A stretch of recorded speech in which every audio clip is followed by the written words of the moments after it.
people if they want a moment of silence for children to pray if they desire in public school, and 94% say yes. Ask the American people if they support making English the official language of the United States, and 87% say yes. Ask the American people if Al-Qaeda poses a serious threat to our country, and 93% say yes. Ask the American people if they believe it is possible to negotiate with terrorist groups like Al-Qaeda, and 79% say no. Ask the American people if the Social Security system is broken, and 80% say yes. Ask the American people if it is important for the President and Congress to address the Social Security mess within the next few years, and 96% say yes. Ask the American people if they support the option of a single income tax rate of 17% for everyone, with standard exemptions for each adult, married couple, and child dependent, and 71% say yes. Ask the American people if they support drilling for oil off America's coasts to reduce our dependence on foreign oil, and 73% say yes.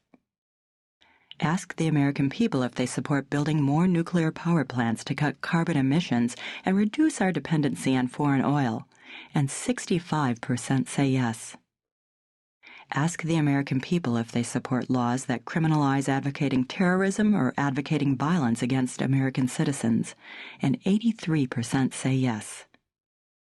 If the American people agree on so much, why is it that our politicians agree on so little? And why can't we get the policies America wants? A system of politics and government that doesn't work. While Americans are overwhelmingly united, the two major political parties foster deep divide and rancorous debate, and neither has truly engaged in trying to find creative solutions to the serious problems we face as a nation. Democrats can't talk creatively about replacing government failure with a model that works because their power base is largely the very unionized bureaucracies that need to change, and their ideological base is the big government, highly regulatory, high-tax model that is failing. Republicans can't talk creatively about replacing government failure with a model that will work because the Republicans' proper focus on limiting government, an enormous task, often leaves little energy for serious thought on improving government that has been properly limited. Another challenge for Republicans is that they have written off large segments of the country as unwinnable, as blue state America, and therefore not of concern to them. Both parties are failing America.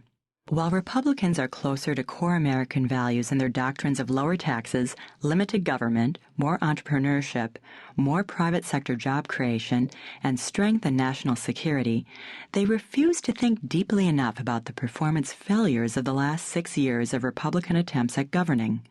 And they refuse to invest the energy that is needed to understand the problems plaguing the inner city. Thus, they have failed to create a credible dialogue with people who have been badly served by Democrats, but are deeply distrustful of Republicans. A Republican Party that addressed the issues, that spoke to all Americans as the natural party of common-sense solutions, of entrepreneurship, of a strong national defense, of revitalizing America's core values and principles, would find that it represents the majority of the people by an overwhelming margin. But Republicans are stuck in their historic minority mindset. As a party, they have labored in the minority for so long that they don't know how to provide the kind of leadership necessary for a majority party. Worse, Republicans have allowed political consultants to do their thinking for them. The most destructive example of this is consultants who convince Republicans that in order to win, they need to run divisive campaigns rather than solution-oriented campaigns. The Democrats are no alternative. If Republicans are ruled by timidity at their minority mindset, Democrats wrongly assume that their left-wing base, including trial lawyers, the Hollywood elite, labor unions, and government bureaucrats, represents the values of the American people, when in fact it represents the values of a fringe opposed by 70 to 90% of the American people. When Democrats are elected as a majority, it's because of Republican failure. That was exactly the case in the 2006 election. But really, the problem began much earlier. It started in the 2000 election and became obvious by the 2004 election.